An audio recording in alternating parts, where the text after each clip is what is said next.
Hey y'all, I'm Eagle Eye Cherry and this is urban.ro. So, hello. How do you like Romania so far? Very good, very good. Having a very good time. Everyone's being really cool with me, and it's always fun to come to a country I've never been before. It doesn't happen so often anymore. It's quite different from the countries that you sang before because it's Eastern European countries. Yeah, I haven't been to so many of those, and yet it feels familiar. You know what I mean? It's like somehow I feel like I'm very surprised that I haven't been here before. So that's always a good sign that I don't feel. I feel kind of at home. It's good. It took quite a long break. How does it feel to be back? In one way, it feels like I've been gone, and in another way, it feels like I was here yesterday doing my thing, which is quite strange because when people ask me and I've been gone for a while, it's like, was it really that long? It really doesn't feel that way. But it is strange, and I know now that I'm never going to stay away for this long again because that's crazy. I'm like, what the hell was I doing? So, what made you took this break? At first, it was because when I released my first album in '98, and then I went nonstop for 7 years, touring, recording, touring, promotion, and after 7 years, I was just like, wow. You needed a break. You just needed. I needed a break, and I thought, it would be a shorter break. I didn't think it would be 7 years, but I definitely decided that I got to step back. I need to kind of get a hold of my life. I had no kind of normal life anymore, and I needed to just kind of recharge. So you have a new album out. What was the inspiration for it? Is it change is not enough? I can't get enough of this job. The inspiration was the need to do my thing, and for me, the carrot on the stick is the concerts, to play live, and the only way to get there is by writing some songs, recording the songs, and getting it out there. So that for me is really the drive. I love writing and recording, but it isn't for me something I want to do all the time. But playing music, that's something yeah, that's what I want to do. So that's really the reason that I got off my ass and got to work. So you're excited about touring and coming to Romania, maybe for a concert? Yes, definitely. And that's what's great about being here now and getting things up and running, and then setting up some concerts for the beginning of next year. So I'm looking forward to that very much. I listened to your album and I felt like there's a touch of lightness onto it, and there's kind of joyful. Yeah. Do you feel so happy as you do on the record, and you seem like you're really in love? I'm very happy when I'm playing music. So The lyrics are quite happy. it's a pretty positive album, and I think it's part of what music can do is to make you feel better, and I like that. And I think in a way it also reflects my having been touring a lot and stuff, where I think my first album was a lot more melancholic and more introvert. But once you get up on stage and start playing and getting that interaction with the crowd, then that also affects your songwriting. So I definitely think you can hear that in the album of how much I enjoy playing.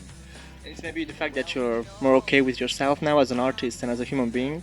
Possibly. Now we're getting pretty deep here.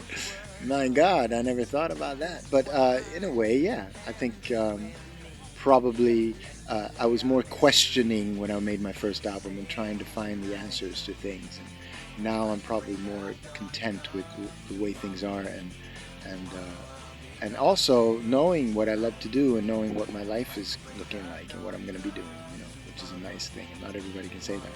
Yeah, that's exactly the feeling that I got from the album, that you are like relaxed, okay, and happy, and you're enjoying yourself a lot. Yeah, most days. And you work with some awesome producers, right? Yeah. One very interesting combination was with Peter Svensson from the Cardigans, and we did one of the singles, I Can't Get Enough, was with him. And I think that was kind of interesting because he's someone that I've been watching, and I like his sensibility, and he does very interesting productions. So I was really excited to get together with him and do some work, and that went very well. And then there's another guy, Claes Åhlund, who's probably not as known, but he's done a lot of stuff, and he works a lot in LA. And he actually, we've done a song on every album. And at first, it was just a guy that I got to know, and we were friends, and I had him come in. And From Sweden, right? yeah. So we did one track on my first album, one track on my second album, one track on my third album. Then this time I was like, well, we got to do more than one track. So we did a bunch. I think we did like 4 or 5. Not all of them on the album, actually, so we did more than that. I know that a sad event happened to you while you were recording your album, your mom died. Uh, did that affect you in any way while writing the album? Well, it affected the fact that it took longer to make the album. You had to take a break between. Yeah, I obviously for me, and I think for most people, losing your mother, especially as the son. So I was in the studio working on the album, and very unexpected. It wasn't something that weird at all. She wasn't ill or anything, and she just passed. And it really stopped everything for me. And it took a little while to come back and get working, and then my daughter was born.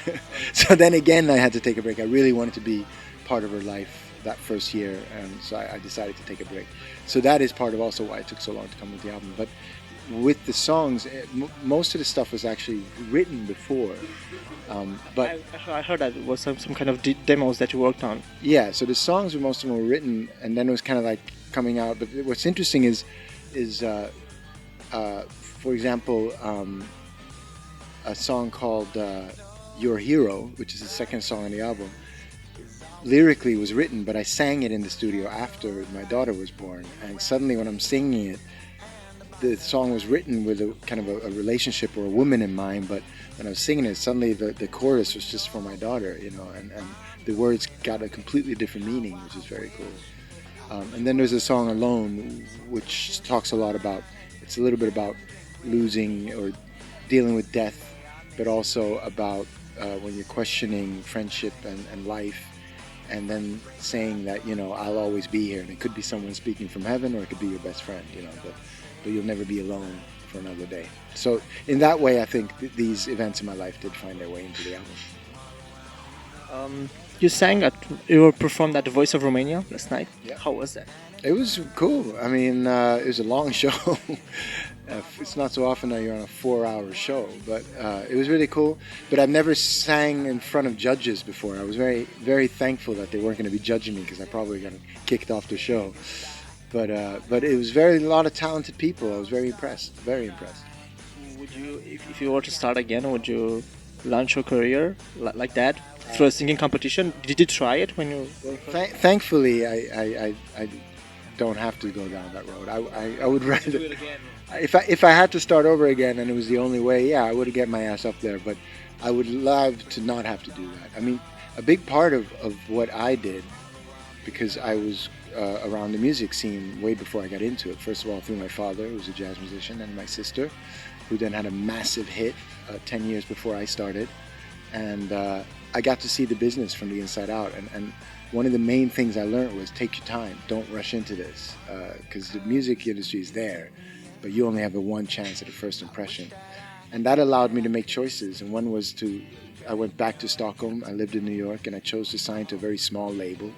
And they allowed me to sit in the studio and figure out myself. And I found myself musically without any pressure, without being in front of the cameras, and for me, that was an incredibly important process. And in the end, I wrote Save Tonight. I would never have written that song in a different situation. I would never have written it if I was on The Voice, So for me, I can't see any other road to go down. And I think in a way, The Voice is a great platform for people to get out there and do their thing. But I think not many of those artists are going to end up being writers. They're going to be artists that sing other people's songs. And maybe someone will find their way in there. But I think that's part of, you don't get to develop in that way that I think. An artist, they make you a singer. Yeah. So that's one way to go. But I don't think that would have fit me. That wouldn't have worked for me. But you were in kind of a competition, right? Because you had like a lot of musicians in your family, talented, amazing ones. And that felt like kind of competition, right? Yeah, no, it's... Especially because no, but I think in a way, yes. I mean, for me, it doesn't feel like it was a feeling of competition. For me, it was realizing and seeing how intense and hard the business is, which it is, and it made me try to make sure that I was able to make music that I could stand for, because I have to sit here and talk about it, and things like that I wouldn't have known if I didn't. But also, I think if I would have chosen to make a jazz album, or if I would have chosen to do, like my sister, to try to rap, which I'm really bad at, then I think it would have been a bit more difficult, because then, in a way, if I made jazz album, people would really compare me to my father. But my music is so far from what my father did, and I believe my music is very far from what my sister does. So you can say to me, I like Nana Cherry better than I like you. But then again, I'm like, yeah, but we make very different music, and I think most people are into my music, you know. So it's more like that. So I think that my choice of music and my direction might have been affected by the fact that there's no way I'm going to try to do what my sister does, which she does so well, you know. And how do you find your place in the music industry now, with the online industry running everything? And I have no idea. I have no idea. do you go online? Do you tweet or Facebook? Yeah. A little bit of Facebook. Twitter, I haven't done very much. I mean, I can't even answer an email, you know. I'm like really, I'm very much of a one-on-one person, and my friends and people know that. I'm into, I can talk a bit on the phone, but I like to see you face to face. And some of my best friends, especially when I was living in the States for a long time and I had friends in Sweden, we wouldn't see each other or talk for like 3 years. But my really good friends, once I see them like this, it's like a day hasn't gone by. And I don't have a need for all that. Oh, I just had a really cool dinner. Here's a photo of my food, you know. That's not my thing, you know. But I totally respect people that do that. And you know, like I said, I can't even answer. My manager gets crazy. It takes me days to answer an email. But I think it's very. I use technology in many other ways. I'm very much of a news addict, and I'm very interested in getting that information. I find it amazing also that you can get information so immediate, you know, whatever it is. If it's a song, if we're talking about a song, then we can listen to the song and stuff. So I'm definitely out there and involved. But the communication part of it, I'm not so interested in.